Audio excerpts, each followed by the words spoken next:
Ya dapat dari laut itu, ambil di lautan sini. Dari mana asalnya? Ya, kurang tahu kayak dari kapal sana yang buat kebocoran loh. Tahunya tiba-tiba gimana mas? Tahunya Malam-malam udah banyak itu kayak gini. tadi pagi Yang bisa kepan. atau di pagi udah banyak gitu? Tadi malam dari tadi Minyak. malam. Minyak. Oke, terus di pinggir itu? Ya di pinggiran di tepian aja gini nih. Tapi dari kapal aja. Dari kapal. Itu apa? Solar apa? Kayaknya minyak mentah loh. Minyak mentah? Pertamina ya. Terus diambilin warga. Diambilin warga sama semua. Terus nanti dikemanain pak?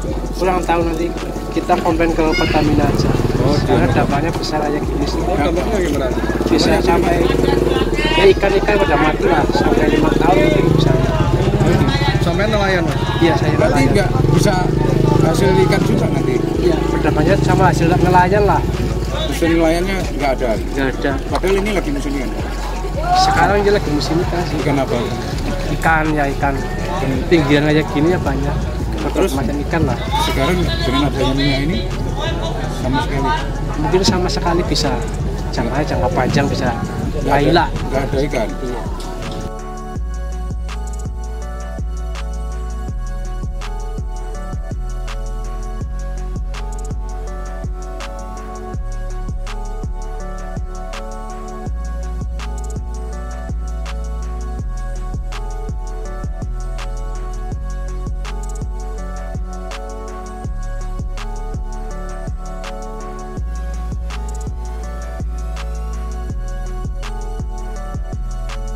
Nama lengkap siapa dan sebagai apa Pak? Nama saya Sarjono, Sebagai sebagai Ketua. Ketua Himpunan Nelayan Seluruh Indonesia Oke, siap. Batang Cilacap Oke. atau DPC NSI Kabupaten Cilacap. Oke Pak, ini ceritanya gimana Pak? Ceceran minyak itu dari kapan dan efeknya apa Pak bagi nelayan Pak?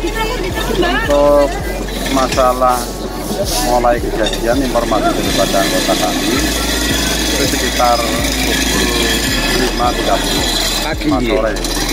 Sore kemarin ya. Berarti pukul berapa? 17.50, 30 kalau apa. Terus Nah, itu ada laporan dari nelayan bahwa ada kebocoran kapal tanker. informasinya seperti itu, tapi kita juga belum tahu persis untuk yang kebocoran untuk kapal apa, tapi teman-teman sudah pada share di grup bahwa ada kejadian seperti ini. Terus ini warga lagi ngapain Pak? Ini ngambilin minyak. Warga masyarakat kebetulan pas hari Selasa Kliwon nggak melaut, juga dari kemarin saya ada 1 minggu nggak pada melaut karena situasi dan kondisi cuaca buruk tidak mendukung. Jadi setelah tadi malam mulai pukul 7 malam atau pukul 19 malam itu mulai yang namanya apa ya, kebocoran minyak ini sudah merambah di wilayah Sungai Kalidonan. Sudah masuk ke selat itu. Ya, karena memang arah angin dari barat, terus arah angin dari timur, arusnya juga dari timur, dari semua larinya ke barat. Jadi ini sudah menambah ke perahu-perahu nelayan juga ya ke selat ini ya Pak? Ya, Ceceran minyaknya itu. ceceran minyak semua perahu-perahu itu ya terkotori, tercemari. Perairannya ya. Oh ya, setidaknya itu nanti juga harus diadakan pembersihan. Terus ini efek bagi nelayan sendiri apa Pak? Ya efeknya ya, kalau kebocoran seperti ini banyak sekali efeknya, terutama untuk biota laut. Kalau yang masih kayak gini sih saya kira masih bisa untuk dibersihkan. Tapi kalau yang sudah keluar ke laut itu yang bikin artinya bisa mematikan daripada Di perairan lepas itu ya. di perairan lepas. Terus Nelayan antusias untuk membantu membersihkan dari limbah tersebut. Nanti nggak tahu Pertamina mau bagaimana, tapi tadi saya sudah monitor, katanya sudah mulai ada disedotin, dicatatkan di wilayah sebelah timur, khususnya di wilayah Sentorokawat maupun di Singalodra sana sudah mulai ada penyedotan. itu warga emang ini secara spontan ya. Secara spontan warga biasanya kalau ada kayak gini secara otomatis mereka ngambil minyak tersebut Kumpulkan. ya, dengan apa ini untuk membantu daripada pihak Pertamina, artinya yang berjajaran biar jangan keluar lagi Nanti kalau nggak dibantu kayak gitu juga nanti ada air pasang keluar lagi, terus menyebar luas kemana-mana.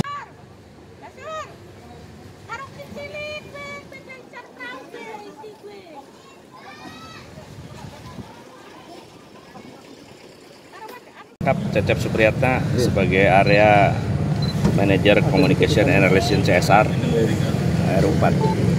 Bisa dijelaskan ini ada kapal tangki bocor ini sebenarnya apa nih yang bocor dan misinya apa, ini bisa dijelaskan Pak? Kalau kita lihat dari fisik sih ini minyak crude ya, berat ya. Jadi kalau untuk bocornya kenapa, ini kami masih dalam penyelidikan ya, investigasi kita gitu. Kronologinya Mas Cecep diceritakan kronologi kejadiannya. Ya kronologinya ada laporan ini aja, ada laporan ada minyak di laut. Makanya begitu ada laporan itu, tim kita turun melakukan penanggulangan, pembersihan. Kapal tanker dari mana mau kemana ini Pak? Kapal tankernya ini kalau dari mana mau kemana saya nggak tahu ya. Jadi ini ada kapal tanker aja begitu. Jadi memang sedang ada Mau bongkar? Enggak, bukan bongkar kita mau loading ke kapal. Bisa isinya berapa ini? Yang bocor berapa itu? Isinya? Kalau isinya kita belum dapat informasi, yang jelas kalau kita hitung secara ini ya, perkiraan yang bocor itu sekitar 1.900 literan. 1.900. Ya, sekitar segituan. jenis Ini baru perhitungan kita ya. Jenis minyak apa ini? Minyak mentah atau Minyak LCO, ini minyak mentah. Apa yang sedang dilakukan oleh pihak Pertamina Pak? Oh jelas kita dari semalam kita melakukan pembersihan sebisa mungkin, karena memang kondisi angin dan ombaknya semalam itu, jadi memang kita tidak maksimal sih, tidak maksimal banget gitu. Dan kondisi cuacanya memang luar biasa semalam, sampai jam 2 malam itu anginnya masih besar. Untuk perkiraan kira-kira bisa bersih sampai berapa hari ke depan? Ya insya Allah sih hari ini kalau memang kondisinya bagus ya insya Allah bersih sih sebetulnya. Ya karena udah kondisi angin, ombak itu kan kemana-mana gitu, jadi memang itu jadi tidak terlokasi dan baik lah. Dan itu kan bocor pasti ada yang lubang ya, udah ada yang lubangnya itu diatasi apa belum ya? Udah. Ini makanya lagi diinvestigasi dari mana ini minyaknya ini turunnya ini. Lagi kawan-kawan di area 70 lagi sedang mencari ini sumbernya. Tapi di tengah laut ya, bukan di Bocorannya di mana ini Pak? di area 70. Di area 70-nya ya. Oh, di area 70 ya. Sekitaran situ. Di kawasan kita lah, makanya begitu ada minyak di kawasan itu ya kita jalan pertama ya kita tanggulangin dulu. Kita tanggulangin dulu. Bapak sudah tahu Pak itu kapal tankernya apa gitu Pak? Ada nanti dirilis deh. Ada dirilis ya nanti udah ya, Pak. Kalau perkiraan kerugian berapa? Ya kita minyaknya juga minyak apa nanti saya investigasi lagi itunya harga minyak kan beda-beda. Jadi kalau ini kan 1.900, perkiraan 1.900 liter ya, tinggal dikali aja, mungkin harga minyaknya mungkin nggak terlalu mahal, bukan minyak yang seperti minyak yang dari luar mungkin ya ini. Jadi ini belum bisa kita hitung gitu. Pak Cecep, ini kan minyak-minyak yang diambil nelayan itu kan terus dibawa ke Pertamina ya. Bagaimana itu? Oh ya, nanti itu minyak yang dibawa ke kita itu kan kita saring lagi. Jadi yang airnya kita buang, minyaknya kita masukin ke slop lagi gitu. Thank you lagi. Pak, katanya rugi berapa itu?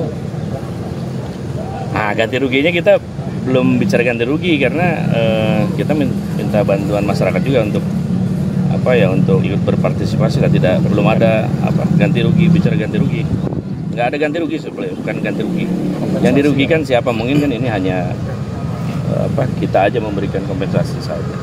Pak, dari deteksi Pertamina ini pencemarannya sampai berapa Pak? Berapa kilometer luasannya? Enggak hanya sampai dermaga baterai sini aja. Kalau kalau kita lihat cakupan luas tadi dari pantauan kita drone ini hanya sekitaran sini aja, baterai sini aja sampai. Ini berapa kilo paling sekitar? 5 kilo ada Pak radiusnya Pak? Nggak ada. Ini dari sini ke 70 berapa meter sih? 3 kilo ada Pak? Nggak nyampe 3 kilo. Pak, berarti yang Ini kan dulu yang terbakar itu kan, baterai ini kan tempat kapal terbakar kan dekat, memang nggak jauh dari tempat kita. ini belum sempat menurunkan minyaknya berarti? Menurunkan maksudnya gimana? Dari kapal, dari tanker mau dibawa ke Pertamina atau kemana? Dari kita ke tanker itu. Oh, dari sini ke tanker berarti? Iya. Loading. Baru loading gitu. Pak, setelah nanti pembersihan, langkah apa selanjutnya yang dilakukan Pertamina? Ya jelas kita pembersihan dulu lah. Langkah selanjutnya nanti kita akan berkoordinasi dengan Dinas Lingkungan Hidup lah. Ini bahan minyak untuk apa sih Pak? Untuk Pertalite kah? Pertama? Bukan, ini bahan minyak, masih minyak mentah itu, belum ada. Jadi minyak mentah. Nanti saya kasih penjelasan yang detail lah. Artinya minyak yang sama masyarakat itu dibayar kembali sama Pertamina seperti apa?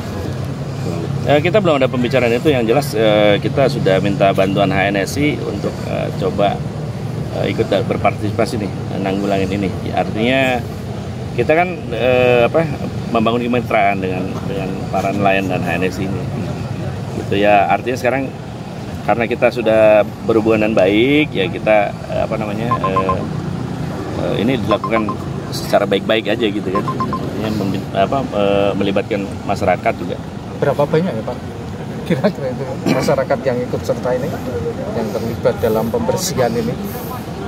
Wah, kalau pembersihan ini saya baru turun ke lapangan ya, jadi kalau saya lihat kita turunkan 3 tim dari itu, 3 tim untuk melakukan pendataan. Jadi si A bawa apa gitu, jadi kita lakukan pendataan dan baik. Pak Caca, berarti Ini kan di loading ya Pak, berarti kan ada pengiriman kemana gitu Pak? Kan dari ya nanti kita infokan itunya, pengiriman kemananya nanti kita. Saya belum dapat informasi yang lengkap ya. artinya dibahas lagi dari pipanya Pertamina gitu Pak ya? Atau gimana Pak? Belum ada investigasi dari pipanya atau dari kapalnya? Atau kalau dari pipa nggak ada, kemarin udah dicek nggak ada pipa yang. Bukan pipa ya? Lalu dari mana gitu? Ya nanti lagi mitigasi dulu ini. Oh, siap. Dari mananya ini Dari area 70 ya pokoknya ya? Ya, ada 70. Oke. Siap. Ada lagi? Pak, langkah-langkah yang dilakukan sebenarnya sudah apa saja Pak? Tadi nyedot apa pakai? Langkahnya jelas nih. Pertama, kalau ada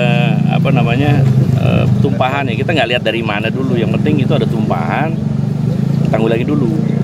Kita laporkan, tim kita turun ya, dari PTK, dari Merin turun juga, terus dari HSC kami turun, terus kemudian dari teman-teman area 70 juga turun. Yang penting itu bersihin dulu. Masalah minyak dari mana? Kalau ada sumbernya kelihatan kan, oh dari sana ya, kita tanggulangi di sumbernya gitu. Tapi kalau tidak terlihat dari sumbernya, ya kita tanggulangi semua dulu. Bersihnya dengan menyedot? Kita lokalisir, kalau cuacanya bagus, kita lokalisir menggunakan oil boom. Kemudian setelah dilokalisir, kita biasanya sedot menggunakan oil skimmer. Ya, skimmer itu. Kemudian dari situ kita biasanya menggunakan vakum untuk dikembalikan ke tangki ya, stop tangki gitu. Seperti itu. Pak, artinya ini kan diksinya tumpah Pak ya? Artinya nggak ada lagi yang keluar lagi Pak ya? Nggak ada ya Pak ya? Tumpah ya udah selesai gitu, artinya nggak ada sumber lagi. Makanya karena nggak ada sumber itu nggak tahu di mana itu, nggak tahu di mana. Kalau nyumber pasti udah ketahuan dong, kita pasti udah ngelihat dong ini dari sini asalnya gitu. Ya, okay. Lah kita ini tiba-tiba ini ada minyak banyak, dari mana kita nggak tahu. Berarti nggak bisa disebutkan ini dari kapal tanker yang bocor itu? Kita nggak boleh nyebutin itu karena kita belum tahu sumbernya. Nanti kalau udah ada kita informasinya. Ada indikasi kapal nabrak karang atau apa? Nggak gitu? Nggak ada. Atau potensinya Pak, selain dari kapal itu apa, ada pipa di sini atau apa? Nah ini kan kemungkinan kita bicaranya apa dari kapalnya, apa dari kitanya kan? Kan bisa dilihat dari volume itunya Pak, terkait volume isi dari kapal tanker tersebut Pak. Iya. Kalau berkurang atau tidak gitu loh? Kalau dari setahu saya sih nggak ada nggak ada komplain kok. Oh gitu. Nantilah kita kasih informasi yang jelas lah ya. Sementara ini saya belum bisa jawab apa karena saya informasinya masih terbatas. Fokusnya pembersihan dulu. Yang jelas itu aja. Siap. Terima kasih Pak. kita mitigasi ke kita dulu lah, nggak akan ada keluar. Ya maksudnya dari pipa atau dari kapal dan Nanti kan minyaknya bisa dicek mas, minyaknya cek dulu jenis minyaknya seperti apa, kan kita ada labnya. Pak Cecep, jadi ada informasi juga pencemaran sampai ke kawasan hutan mangrove. Nggak ada. Ya, dari Udah kita ANS, cek dari pakai ini. ANS. Hah? Dari ANS sih Nggak kan ada, kita udah. tonan gitu. Nggak ada, kita udah cek pakai ini, pakai Nggak drone. sampai Tadi. ke sana nggak? Tadi anggota saya udah ngedrone pagi-pagi, nggak ada. Itu udah dipastikan ya sampai. Pastikan. Ada, kita filmnya, buktinya ada. Barangkali memang itu kan kita makanya antisipasi, jangan sampai ini berita ini meluas gitu. Sedangkan setahu kita makanya kita punya fasilitas kita ya, drone ya, ada drone. Kita mulai dari Tritih tadi, terus Jojok, terus ke arah sini, Kilang ke sini, nggak ada. Bersih. Karena bersih ya. Bersih ada, saya ada filmnya. Ada. Soalnya dari HNS ini menyampaikan sampai Jojok. Ya silakan aja HNSI, nggak apa-apa. Itu kan mungkin yang di sana nggak kebagian kali ya. Pak, itu bahaya nggak sih misalkan kena api atau apa? Jeblok gitu, Itu yang jadi gini ya. Jadi itulah yang kenapa kita harus lakukan pembersihan ya. Itu yang supaya kalau minyak itu udah kemana-mana terus terbakar misalnya kan, itu seperti kejadian Balikpapan kan, membahayakan. Artinya kita bersihin dulu seminimal mungkin. Kalau minyak itu udah tipis ya sebetulnya nggak ada masalah. Yang kita takutkan itu vapornya, jadi kena panas, vapor itu uap itu vapor. Jadi vapornya, kalau vapornya udah tinggi terus tiba-tiba ada orang lagi mancing ngerokok, mantap. Yang kita nggak mau, jangan sampai terjadi lah. Amit-amit jebang bayi lah. Pak, kalau area 70 secara awam apa itu areanya Pertamina untuk apa? Bongkar muat atau apa? Area 70 itu untuk bongkar muat. Untuk bongkar muat minyak mentah ya. Oke, jadi memang itu tangki-tangki minyak mentah dari situ ya. Jadi tanker-tanker. Siap itu aja, Pak. Untuk ini, untuk bahan baku kita, untuk bahan baku yang diolah. Makasih Pak Cecep.